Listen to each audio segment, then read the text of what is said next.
मिनश्शैतानिर्रजीम बिस्मिल्लाहिर्रहमानिर्रहीम अल्लाहुम्मा सल्लि अला मुहम्मदिन व आलि मुहम्मद। मेरे तमाम सुनने और देखने वाले मोमिनीन और मोमिनात को मेरी तरफ से मेरे चैनल नातिक़ कुरान की जानिब से अस्सलामु अलैकुम।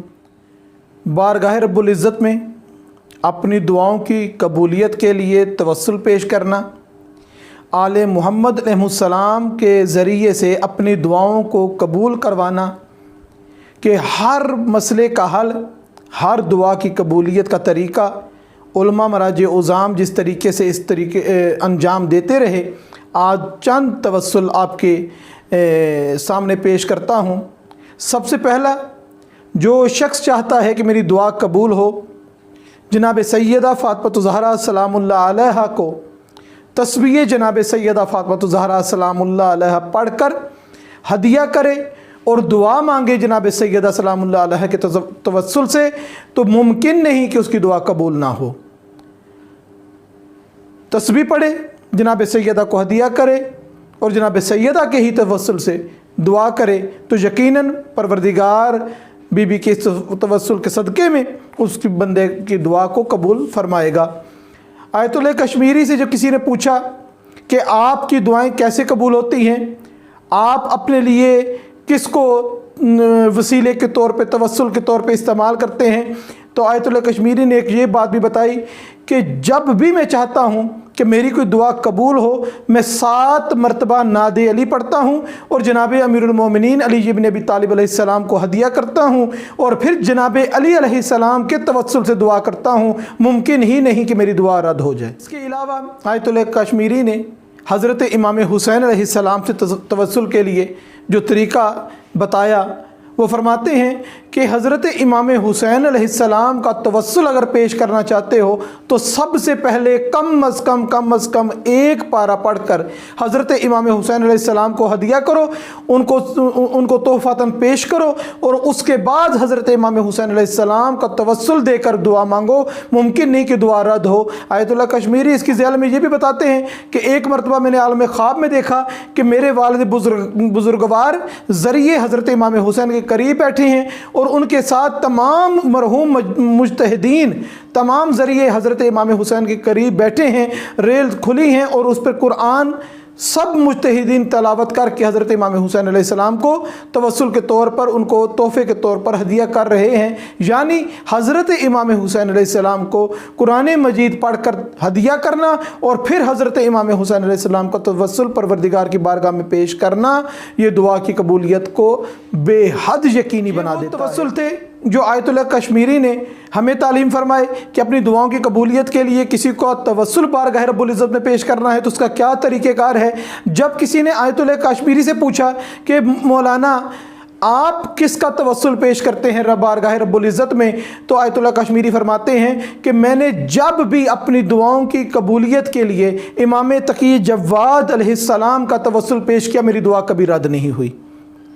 हज़रत इमाम तकी जव्वाद कौन होता है? जव्वाद वो है कि जो बग़ैर मांगे अता करता है, उससे मांगना नहीं पड़ता, वो खुद अता करता है। जब भी तवस्सुल इमाम तकी अलैहिस्सलाम का कोई बंदा परवरदिगार की बारगाह में पेश करता है तो आयतुल्लाह कश्मीरी फरमाते कि मेरी कोई दुआ भी उस वक्त रद्द नहीं होती। इसके अलावा हज़रत इमाम अली रज़ा अलैहिस्सलाम का तवस्सुल किस तरीके से पेश किया जाए, जो लोग ज़ियारात पे जाते हैं वो बहुत कम इस चीज़ से वाकिफ़ हैं कि ये अमल वहाँ पे ज़रिए हज़रत इमाम अली रज़ा अलैहिस्सलाम के पास जाकर ये करना चाहिए कि सूरह नूर की आयत नंबर 35 400 मरतबा तलावत करके मौला इमाम अली रज़ा अलैहिस्सलाम को तोहफ़तन हदिया करें और फिर जनाब इमाम अली रज़ा अलैहिस्सलाम का तवस्सुल बारगाह रब्बुल इज़्ज़त में पेश करें, तो मुमकिन ही नहीं किसी मोमिन और मोमिना की दुआ रद्द हो जाए। दुआओं की कबूलियत के लिए क्या सिर्फ तवस्सुल देना ज़रूरी है? ये जितने भी तवस्सुल बताए गए हैं, इन सब के लिए इंसान की इखलाकी तहारत का होना लाजमी है, इंसान की रूहानी तहारत का होना लाजमी है। इंसान झूठ भी बोले और पाकों के तवस्सुल भी दे तो दुआ कबूल नहीं होगी। इंसान बेईमानी भी करे, इंसान हक भी मारे और इनके तवस्सुल दे के दुआ मांगता रहे और कहे मेरी दुआ कबूल नहीं होती, तो वो तवस्सुल में कमी नहीं, वो हमारे किरदार की कमी है। और याद रखें कि ज़िक्र परवरदिगार में کس قدر طاقت ہے، کس قدر اس کی عظمت ہے۔ اب کون سی ایسی چیز تھی جو کربلا میں حضرت امام حسین علیہ السلام کے جتنے انصار تھے، جتنے جانثار تھے، کس چیز نے ان کو طاقت عطا کی ہوئی تھی کہ وہ اتنے دن کے پیاسے اور بھوکے بہترین طریقے سے جنگ کرتے رہے؟ وہ صرف اور صرف ذکر الہی کی لذت تھی جس نے ان کے جسم کو توانا رکھا ہوا تھا۔ یہی وجہ ہے کہ جب حضرت موسیٰ کوہ طور پر گئے اور وہاں جا کر 40 دن تک وہاں پہ گزارے، تاریخ میں ملتا ہے کہ ایک قطرہ پانی کا اور ایک خوراک کا ذرہ، ایک خوراک کا دانہ حضرت موسیٰ علیہ السلام نے نہیں کھایا۔ 40 دن کس چیز نے حضرت موسیٰ علیہ السلام کو وہاں پہ طاقت بخشی؟ وہ فقط اور فقط ذکر خدا کی لذت تھی جس نے 40 دن تک حضرت موسیٰ علیہ السلام کو وہاں پہ طاقت بخشی۔ یہ پتہ کب چلتا ہے؟ جب ہمیں پتہ لگے کہ مزہ صرف برگر اور پیزا میں نہیں ہے، مزہ صرف سبزی اور کھانے میں نہیں ہے، ذکر الہی کا بھی مزہ ہے۔ جس کو یہ مزہ آ جاتا ہے اس کو پھر وہ طاقت عطا ہوتی ہے جو کسی خوراک سے طاقت عطا نہیں ہوتی۔ اور بتایا گیا کہ انسان کو چاہیے کہ بڑا گوشت، گائے کا گوشت کھانا جو ہے اس کو ترک کرنا چاہیے۔ یہ پنیر کھانا، یہ مکھن کھانا، یہ نگاہ برزخی انسان کی نہیں کھلنے دیتی یہ خوراک۔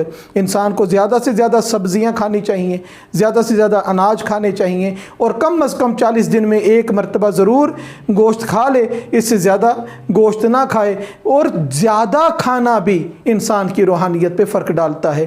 پروردگار سے دعا ہے کہ پروردگار ہم کو صحیح معنوں میں سیرت محمد اور آل محمد پر عمل کرنے کی توفیق عطا فرمائے۔ وما علینا الا البلاغ المبین۔